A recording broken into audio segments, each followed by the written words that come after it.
Okay, hi, my name's Miksovsky, and for the next 10 minutes, I want to give you a quick preview of a new part of the web component ecosystem. As you look at a new technology like this, I think it's helpful to look beyond the technological accomplishment and consider the question, how will this change what people can create?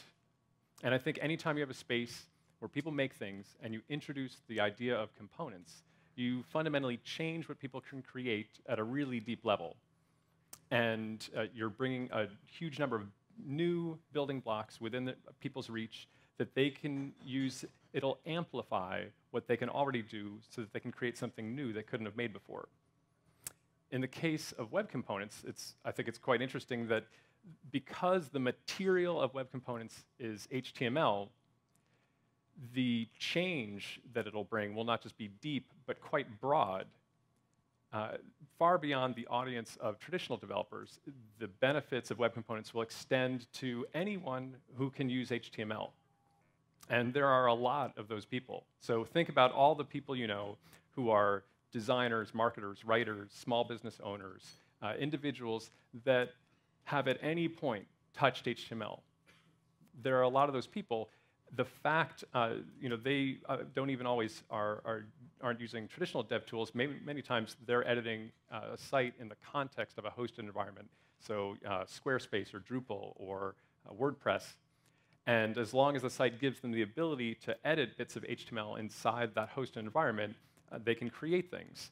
And because web components are just HTML, it means the technology has the potential to amplify what those HTML-level authors can create. All that's necessary is that the ecosystem expand to include them. And so a few months ago, a friend of mine and I founded Component Kitchen because we wanted to help bring that about. We think that this is going to be fascinating, transformative technology, and we wanted to help bring web components to a mainstream audience so that we can help them understand what the technology can do for them, and then help them find great web components that'll let them make their own work shine. So tonight, we wanted to give the first public preview of our service.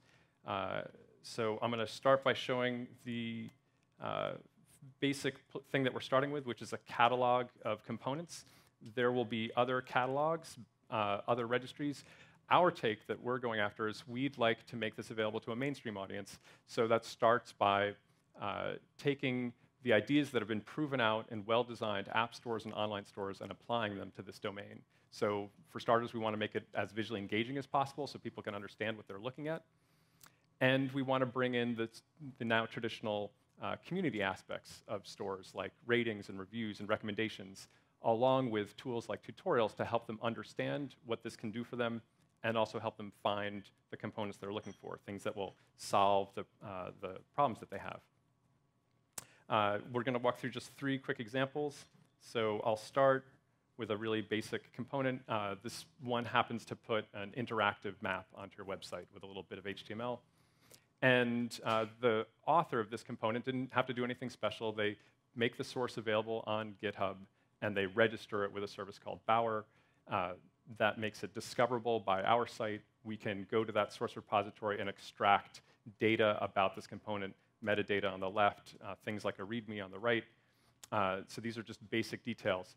And by pulling information on all the components that have been made available and pulling that together in a site, we can advocate for the consumer of these components, because we can allow them to quickly compare components and assess the value of those so that they can quickly find the particular one that's going to solve their need. Now, a README file tends to be something that's written for a more technical audience, people who want to understand the construction of something. But here, this audience is primarily interested in using components, and they want to use them at the level of HTML markup. That's what they understand. So let's look at another example. This is actually a component that Eric showed earlier. This is the geolocation component he mentioned. And what he's done in the source for his component is he's annotated the source code with comments that follow a particular convention.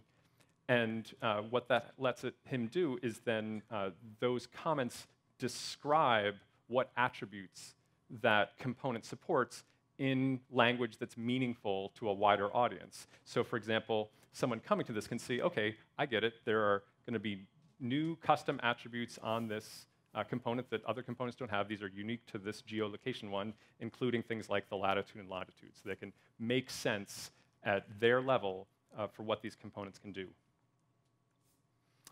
For the third and last example, I'd like you to consider, imagine for a moment that you're not someone who's intimately familiar with web development, but instead someone who works at the level of HTML. Maybe you work in a small team or an organization that doesn't have dedicated development staff. And occasionally you have as part of your job, maybe it's not your primary responsibility, but occasionally you need to go and edit some HTML. And let's imagine that you're adding a form to your website and you want to collect some data from the user. And in this particular example, let's imagine that you're going to have a text area into which the user can, your end users can type in some text. Maybe when you create this form, you'll be surprised or disappointed by the fact that the standard HTML text area doesn't grow in size as your users type into it. This is surprising or disappointing to you because when you go to a polished, large-scale site like Facebook and you type in a status area, you see that box automatically growing as you're typing. You thought that that was part of the web. Silly you. So you'd like to have, you wish that you could give your own users, the users of your site, that same ability. So until now, that was probably beyond your abilities as an HTML author. In order to solve that problem, you need to know JavaScript, and you need to know how the DOM works at a certain level, what events you need to wire up. It's fairly complex. The good news with web components is that somebody can wrap up a solution like that and create a thing you can use. It's not a recipe like you might find on a site like Stack Overflow where you have to follow a bunch of instructions. It's a thing you can search for and then get a result for. So this is an example of a component that might fit the bill.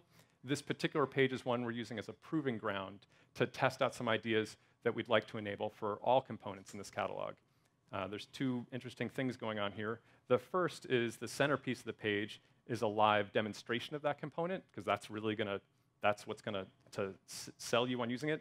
So here, as an HTML author exploring the site, I can see, yep, this is the kind of thing that I want. I want that. And then right below it, you can see the fact that you can see the HTML fragment that created that demo. They're live, so you can edit one and see how it affects the demonstration. And as an HTML author, this is quite reassuring to you. There's nothing, aside from the fact that there's this new tag you've never seen before, the syntax is familiar to you, the idea that you can set attributes on it and type stuff inside the tags, that's all stuff you get. So all you need to focus your attention on are what are the attributes here that are unique to the component. Again, we can extract information about those attributes from the source code of the component and create here on the right a little editor that lets you experiment with them. So perhaps in this example, you want your users to feel comfortable typing in a bit of text, and so you decide that what you want to do is give them a larger initial size to this box. It's always going to be at least 5 lines tall. As you edit this custom attribute, you see it updates the attribute in the markup example down below, so you get, okay, this is how I'm going to accomplish this in HTML, and it updates the demo so you can see how that's going to affect the final presentation, the experience your users will have. Okay, so now you've found the auto-sizing text area of your dreams, and you want to add this to your site. So today, if you're not a web developer, the tools of web development, things like GitHub or NPM, these tools that web developers get, those are unfamiliar to you. So telling you to go use those tools is not going to be very meaningful. So now we get to the second part that we'd like to enable, and that's to take advantage of a core web component feature, which is HTML imports. We can host on the Component Kitchen site a copy of a component that you can reference in HTML from any site. So as the author trying this out, you can click Copy to Clipboard, and then go into whatever tool you use to edit HTML. It can be anything. I'm going to just use the simplest one I can find. So there's HTML on the left, and then the output on the right. And you come to an editor like this, and then paste in the code. And here we see a live version of that running on your site. So on the left, what's happened is we've got the little bit of HTML which you customized on the site to get it to look the way you wanted. Above that, it's also grabbed a script tag that loads that platform.js library the Polymer guys talked about, as well as an HTML import that references a hosted version of this component hosted at our site so that you can use this anywhere. All you needed was HTML. So I want you to think for a moment about if you're someone who deals with HTML in a site like Squarespace or WordPress, things like that, think about how transformative this will be for what you can create. Here's something you wanted to be able to do that until yesterday was something that was too difficult. And now it's just a matter of cut and paste. So you can see that this skill you have, just the ability to feel comfortable looking at HTML and editing it, that skill you have has suddenly become amplified to be so much more valuable and powerful. It's this existing skill you have, and suddenly now you're able to create new stuff. If you think about whatever it is you do in your day job, your organization, your company, there may be some service or some interaction that you would like other people to offer on their site. I think a web component will be a great way for you to deliver that. And at Component Kitchen, what we want to do is help you find that audience, help people find your component, understand what it can do, and then use it. So that's almost all the time I've got. I did want to point out, I'd encourage you to check out the site. It's component.kitchen. Yay for new top-level domains. And there's a link to an RSS feed we offer. We've already found this pretty useful. It tracks all new components that are published. So if you want to just see what people are doing, this is a good way to find out about it. And then finally, I'd encourage you, if you've got your phone handy or your laptop, go to Twitter, follow us on at ComponentK. We'd love to hear what you think. Thank you. All right, thanks.